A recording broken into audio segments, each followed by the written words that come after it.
welcome to this week's episode of Not D&D. As always, I'm your host, Jessica, and this week I have a guest with me that told me about a game, and now for my own personal safety, I need to tell you about it. Charlie, thank you so much for joining us. Oh, thank you for having me. It's a pleasure.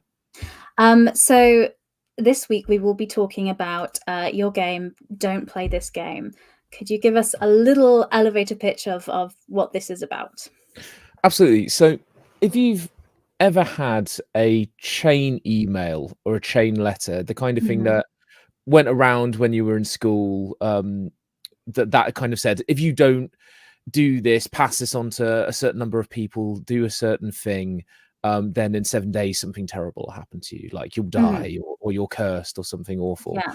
And that's what this game is, kind of in a nutshell. But the idea is that the game itself is not just the game; it is a entity, a creature that curses a person and makes bad thing happens in their life.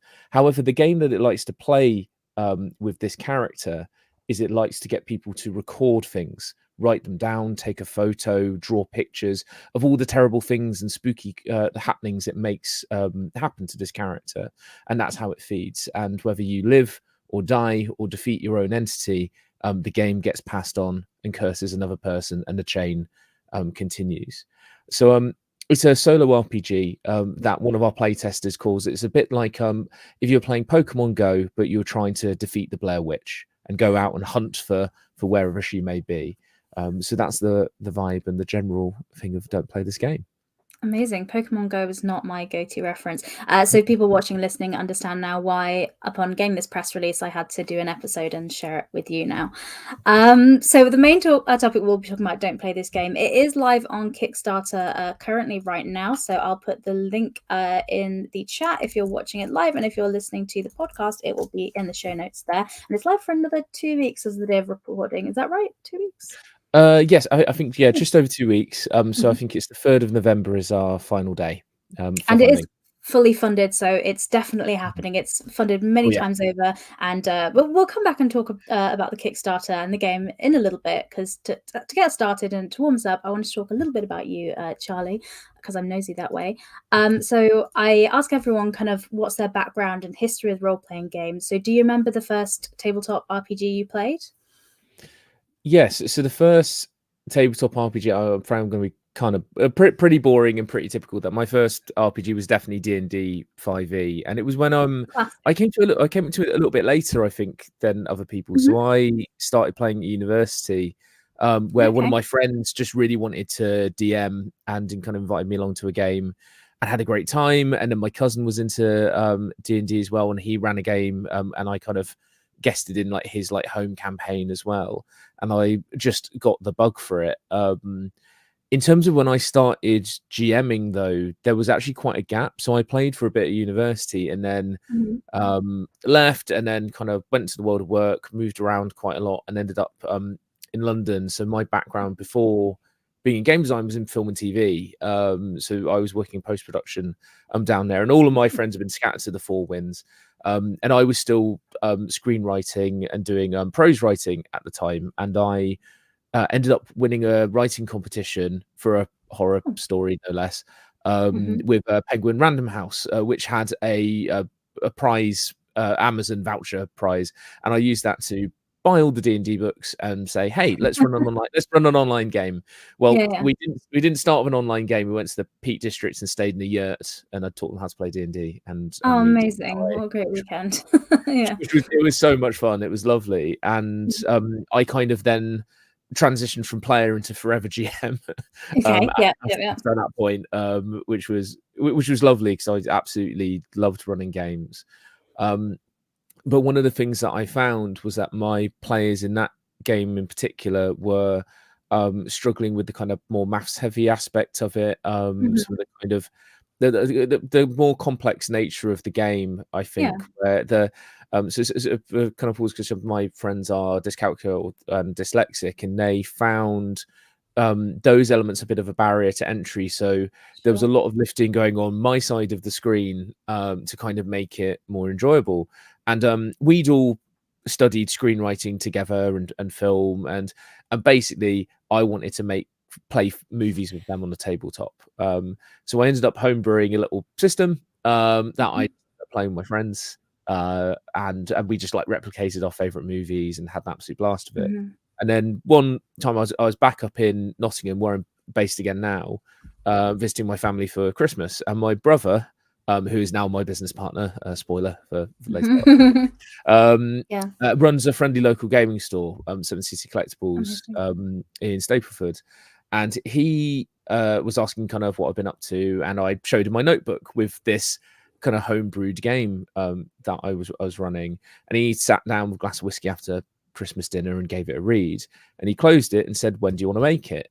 And I was very surprised and said, what do you mean? He realized that there was something that didn't really exist. It was something he wasn't seeing in his store and thought there was a gap there, and had always wanted to make a game as well. So we started developing it, and then I got a job kind of back in the Midlands again and moved up, and then that's when we launched our first game, which was Shiver, which is playing your very own horror movie on the tabletop. And that's how Parable Games, the company that we run now, got started, was with Shiver, and that kind of initial like first D&D session in a yurt led all the way to Shiver being made. Who would have known? Who would have known? Yeah, Shiver, another fantastic RPG. I'm going to have you back on to talk about that sometime, because I originally really talk about Shiver, and then you said, "Hey, let me tell you about this game," and I said, "Okay, we have to do this one instead." So we're starting by talking about Don't Play This Game, and at the top you gave us kind of a summary about what the game is. So it's kind of, like as you said, a solo kind of RPG. But the one thing I really liked about it that captivated me was I really like the legacy aspect and the idea of passing it on, because you mentioned your inspiration of like those chain emails you get, like, take this to 7 people, otherwise your hair will fall out. I don't know.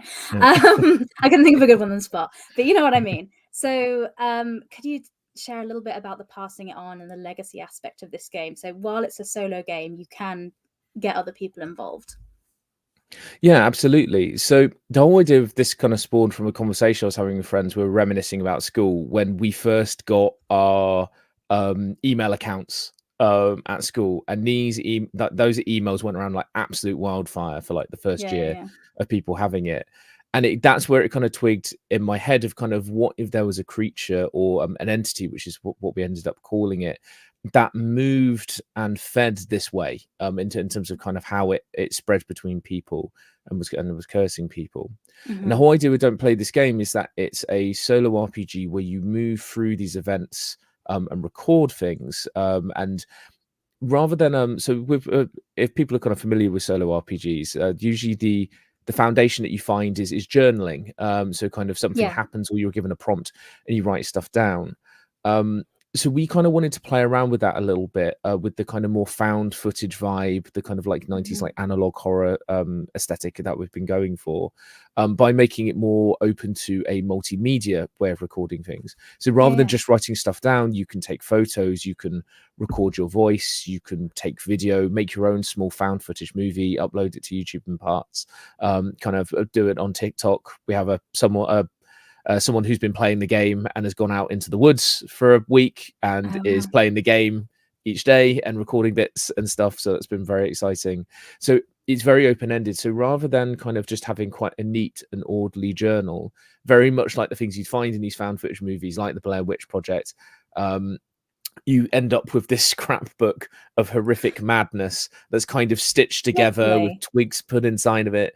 And as you kind of play through the game and you play through the events, you get closer and closer and closer to the entity, and eventually you will face off against it. And whether your character lives or dies, you pass that game on. So, and that can be kind of internally. So you can create a new character yourself and carry your story on through the lens of somebody else and have it any character. But one of the things that we were really interesting was this legacy aspect, was the idea of the chain aspect, in a way actually becoming, although it's all the horror theming behind it, it ends up being a very positive thing, in terms of that. When I've been playing with solo games a lot of the time, that they're very relaxing, they're very wholesome. Usually they're quite cozy in nature, but they're very kind of self-isolated is the kind of word I would Yeah. use. You kind of make them, you make it for you. It Mhm. sits by itself, and then it doesn't really pass on or go anywhere or grow. It's very much that unique and tidy experience. And Yeah. this is my response to that of wanting to make something that was a bit more sprawling. Mhm. So the whole idea with this is that if I, my character died, but then I pass it on and go, here, Jess, here is my record. You are now cursed. You could dig it up in your back garden as your kind of like starting point. You could then read my record, be inspired by it, and create a sequel where all the events that happen to you will be completely different, but there has a connective thread, a connective tissue to someone else's Mhm. story. And the thing we're really excited to see with this is that obviously it starts with just one person writing a record and Mhm. playing one game, but if one person passes on to another person, then that person passes their record on to a Mhm. few more people, and then it grows and grows and grows. And eventually what we're hoping to see, and we're kind of already seeing this on our Discord already, where they've only been playing with the free demo Mhm. of spreading the curse amongst one another and being inspired to make and create experiences and then feed that back into the community so more people can make and create as well. And that's the legacy aspect of it, of that people can kind of live and die, defeat or be defeated by the entity, but the game Mhm. always continues in some way. And that's the legacy aspect of it. Mhm.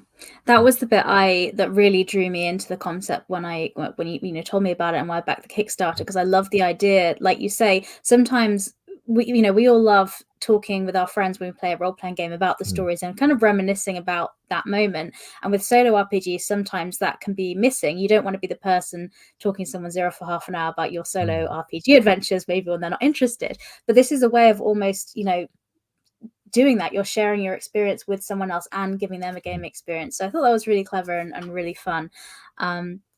Talking a little bit about the game. Oh, and you did mention the free demo. So the links are Mhm. in the chat or in the show notes if you listen to the podcast. So if you want to get yourself a free demo version to check it out, you can do that now. Talking about the game a little bit. So mechanically, how does this work? So if I was sitting down to play a game, what do I need to play?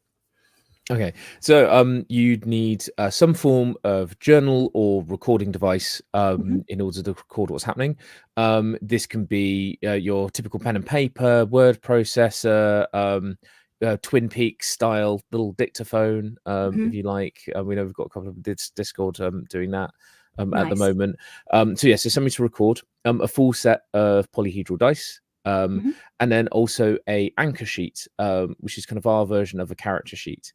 Okay. All the rules in the rule book are addressed to you as it's basically a survival guide that's been written by someone who's been cursed. You don't necessarily Mm-hmm. know exactly what's happened to them, and it's kind of slightly based off of my first playthrough of the game. Is that's Mm-hmm. the kind of character I've been writing that as. Oh, And nice. they're guiding you through. And one of the things that they suggest is this character sheet is what they call their anchor, and it's a way of keeping tabs on all the things you have to hand, all the things the entity has done, and also how your character is doing. Like, are they on the ropes? Are they about to die? Are they healthy? How are they doing? And keeping a track of the kind of key elements of the game that will pop up during events as you start playing through. So those are the main things that you need. Something to record and write down, the rulebook itself, polyhedral dice, and a copy of an anchor sheet, which will be at the back of the book, as well as like kind of free to download as a replenishable, like on our site when the game goes live. So in terms of when it actually comes to playing the game, the way it begins is you have some form of inciting incident. In a demo, it's just the one. So the way that the demo works at the moment, it's a linear experience that we've written 10 Okay. events that you play in order. The full game won't be exactly like that. So it will be more dictated by random dice rolls. So you're landing Mm-hmm. on what I call narrative bands. Okay. So you're using dice to jump between things. So this is something that I found with some other solo RPGs, and it was something I was curious to like play around in the design space with.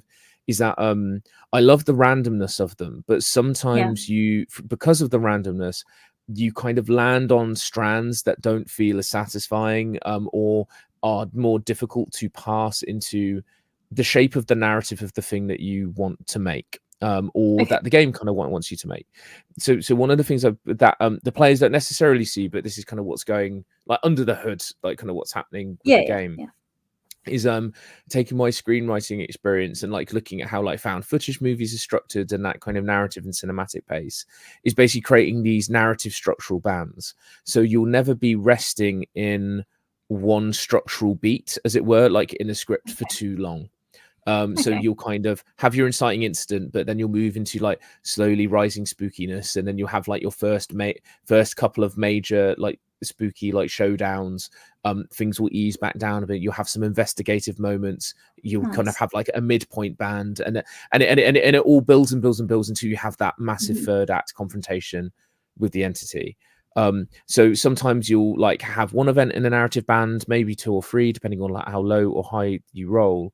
But it's always designed to kind of keep the game moving, keep the narrative fresh, and Mhm. very much like in terms of just kind of how I like to design, really emulate the media and the kind of cinematic pace and tone of the stories that you kind of want to tell with Don't Play This Game, which is like being in your own found footage horror movie.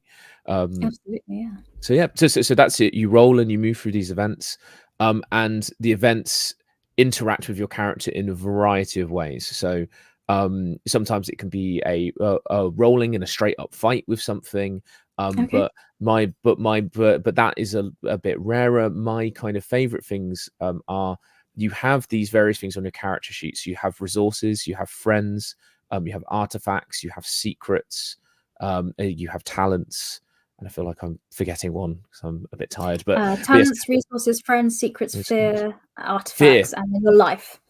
yes, Yeah. fear is the one that I'm forgetting. Mhm. Sis, and you have fears as well, and all of these things are things that can be gained, and they're things that Mhm. also can be lost, and most importantly, things that can be sacrificed. So in terms of like kind of fun storytelling and kind of Mhm. feeling like engaged, making difficult choices, I think is like one of the key components of Mm. them. And I think especially in the solo experience and a horror solo experience as well, is what I was finding, is that these events are they'll make you make choices. So Mhm. like if you have a friend, um if maybe at the end of your playthrough there can be a choice of like, do you take a large amount of damage or do you sacrifice your friend? Do you push them in front of you so the entity doesn't get you, so you can actually win, so you can actually live, and kind of get away from it, but lose something that you care about, as a potential strand.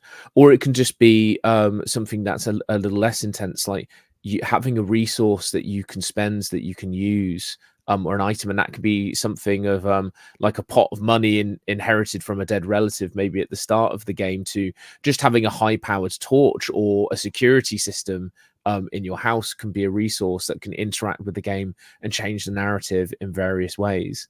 These are all kind of things that pop up on your anchor sheet that you lose, you gain, you cross out, you put marks by, and kind of create this story through these marks that you make on this sheet, as well, and make decisions about what's important to you, what's important to your character, and what do you think is going to be the best way to try and get through this and win the game. Fantastic. So you talked a little bit before about the different mediums that you can use, to record this. Mhm, Because, like you say, most solo journaling games people are used to writing it, but this really mhm. encourages you to do pictures and loads of other stuff. Do you have any examples of different ways that people have already started doing this in different creative ways? And are there any actual plays or things people can have a look at? Absolutely. So on our Discord, we have one of our players has been uploading a load of stuff where they have basically been doing like kind of short form like audio plays. They've been recording their voice, but then they've also been taking photos, doing drawings, and then basically making a slideshow in video format that goes along with their performance of what's happened to them in each event. Hmm. And they've released that episodically onto the Discord. I think one of our friends, Santa, from Rolling Smart People, is editing that together as well and helping him basically and releasing that as an actual play podcast. We also have some friends at the Scavengers Network who are working on our actual play, which is going to be released very, very soon. I think of Don't Play This Game, with some events that weren't seen in the demo, so their experiences will hopefully be quite different to other people's. You get to see some other shades of the game in their playthroughs. And we also have the Mayfair Watchers Society, which is a narrative podcast that's created by Trevor Henderson, the creator of Siren Head and lots of other spooky kind of analog horror media. Trevor is on the team as a additional artist alongside me, so kind of contributing some art to the game. But we've also collaborated with him and the team on that podcast to create a narrative podcast. That episode, it's about half an hour long, that is represents what it's like playing the game as well. So it's almost like the pinnacle of what I imagined somebody making with the game, because basically Trevor and the team all sat down and they played the game and used that as a foundation to write the script for that podcast, which is just really, really fun. So I'd really recommend listening to that as well, if you're interested. Amazing. Sounds very good. I think it's so interesting because hearing about your background with, you know, like you're saying, working in media and writing, it all makes sense how this has kind of come together as, you know, and also your interest in found footage horror. So yeah, it makes sense this has all come together. And I think it's so interesting that you've taken solo RPGs and introduced other forms of media. And the thing you mentioned about that person on TikTok doing a little version of it sounds so fun and accessible. And also accessible in the sense of people, you know, you said D&D, you found some people didn't find it accessible because of the numbers or being dyslexic. I stayed away from solo RPGs for a long time because I'm dyslexic, and the idea of having to write loads of stuff out sounded like someone was trying to punish me. And then I kind of realized that, I can just record it. So I think sometimes letting people know that, hey, you don't have to write this down, you can do drawings or you can do videos or audio, whatever, just gives them the freedom to kind of get involved with solo RPGs. One thing with solo RPGs and with all horror RPGs, I always do safety tools at my table, and most horror RPGs advise you to, because when you're sat at a table with other people, you want to make sure, you know, everyone's happy playing what you're playing and talking about what you're talking about. How do safety tools interact with a solo horror RPG? Are they slightly different, or are they the same, or what sort of advice do you give on that? So we front load the safety tools up at the front of the book. So they're the only part of the book that's neutrally written, I would say, because we wanted them to be like kind of firmly clear and visible and really easily accessible for everyone. So if they're ever feeling uncomfortable or unsafe, then they know exactly, is to literally just go straight to the front of the book, and everything, all your guidance you need is always going to be there. In terms of how it differs from kind of like multiplayer RPGs, it's quite interesting. So it's, especially kind of with a horror RPG, it's all to do with the level of immersion that you're kind of placing yourself within a world that you're creating, especially as Don't Play This Game encourages you to like go outside and interact with your environment in like interesting ways, like go and find a abandoned building, take a photo of it, and imagine there's like something in there. There is this kind of alternate reality game element to it, that is kind of you're transposing this narrative and fiction onto the world around you and using that to create something, which is very, very immersive. But obviously we don't want people to tip off the edge of that and it become uncomfortable, it feel too real, too scary, too uncomfortable. So a lot of kind of what we're kind of writing there is as well like there's no one there kind of X carding or kind of like checking in. It's very, as if you're very much playing in a solo environment, it's just you.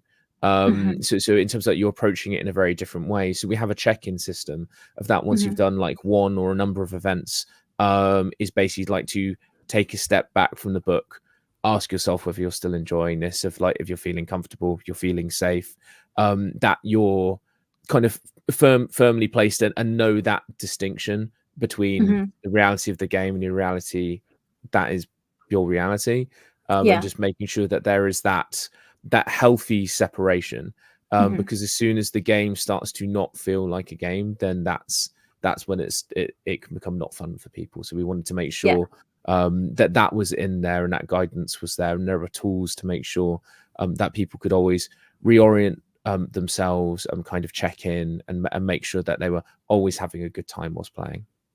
Definitely, because I think we've all had that moment, like on our own, like in the dark, where you look over at something in the middle of the night, and then you think you see a shape or something, and you have that moment of like, but then you're like, oh no, it's fine, it's not really there. So I guess that's like the mental way of doing that, just being like, it's fine, it's not there. That's just it's healthy to take a step back and remember the dressing gown on the back of the door is a dressing gown on the back of the door. It's not the Babadook, it's not the entity, it's just that.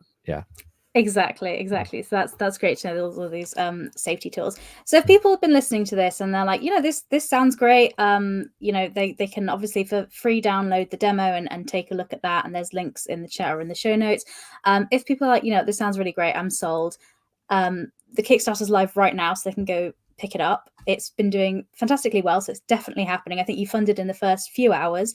You're about to hit your final stretch goal of like 50,000. Tell us a little bit about what you actually get on the Kickstarter. So on the Kickstarter, obviously like our base level is just the book, the main thing that you need to play, but we're also offering a premium journal and set of blood-stained dice that potentially belonged to a previously cursed person as well. But the kind of bigger things that we're offering on the Kickstarter are our inheritance boxes. Because we funded so fast and we funded in 24 hours, anyone who backs the Kickstarter now will receive a free digital inheritance box. Cool. What that is going to be is you will receive a creepy zip folder from me of videos, audio, pictures, spooky stuff that you can pull and put into your record and put into your game, and use it as inspiration and use it as props, because there's nothing like having a higher amount of production design in your own movie to kind of make things feel more real and feel more immersive. So that's what we'll be offering to absolutely everyone who backs at any level. Will be the free inheritance box. We are also doing themed physical inheritance boxes. So these are we have three main ones in total, which will be available. So you have the toy box, the dig, and the factory. So what you get within these is a additional booklet, which acts almost as an expansion to the game. So it's an additional set of prompts that have more of a specific theming to them. So whilst the core book is broader and allows you to kind of transplant a lot of the things kind of around you kind of into the game, these are designed with a slightly more specific narrative in mind, that you can kind of plug in and play with the core game as well, in order to kind of create an even more unique experience. So the toy box, for example, is all about a kind of creepy old like toy shop and kind of workshop where cursed dolls' heads and various strange going-ons and a kind of rather dark and creepy history of a local toy shop is where the entity potentially is placing itself. Then you have the factory, which really digs into kind of the industrial era in like the UK and the kind of I guess what we'd call like industrial decay that we kind of still see like in the UK, like the big kind of looming empty factories, the kind of like darkness and injuries and things that happened there during our industrial revolution and the echoes of that kind of coming forward into a more modern setting. Then for our final one, the dig, kind of rewinding back into the past, we have something that is focusing on potentially one of the first like sightings or interactions with the entity, or potentially something that is just revealing that this creature, the game, may be much older than anyone has realized. And this is artifacts and bits of pieces from a dig back in the 1920s that have made their way and are still moving forward and cursing people to this very day. And with that, you can play that in a modern setting, or if you really want to kind of go kind of back in time and make some retro art things and feel like you're back in the 1920s, then that's something that you can do with this as well. And the things that allow you to do that along with these booklets is in the boxes we are creating custom artifacts for people to have that are tactile, physical. Pull them out of the box, play around with them, take photos, put them in creepy spots in your house, and film them, record the noises they make, and use them in any way that you wish, as highly themed, detailed, and like personal props to what you're doing. And there's going to be a handmade element to every box. Like the toy box, for example, behind me, just out of shot of camera, there is a box of dolls' heads awaiting for the toy box. Lovely. That toy box image is an actual doll's head that I have hand distressed and made that way. It looks very distressed from the image. Yeah. For those listening to the podcast that can't see it right now, it looks like it has been in distress and is continuing to be. Yeah. So yes. So quite often. And we're kind of having quite a focus on recycling as well. So we're going to second-hand stores, car boot sales, charity shops, as well as like with the dolls heads, like recycling centers and factory cast offs, and using these to make artifacts and bring new life to them. Of something that would sit on a shelf, usually gathering dust, can now become an object, a prop in somebody's game, and bring them some joy, and not become kind of an obsolete thing. And that's kind of brought me quite a lot of happiness doing that. And so it's going to have this very personal approach.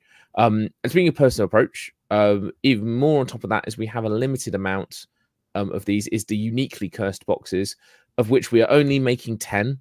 Currently, there are only 2 left. To purchase.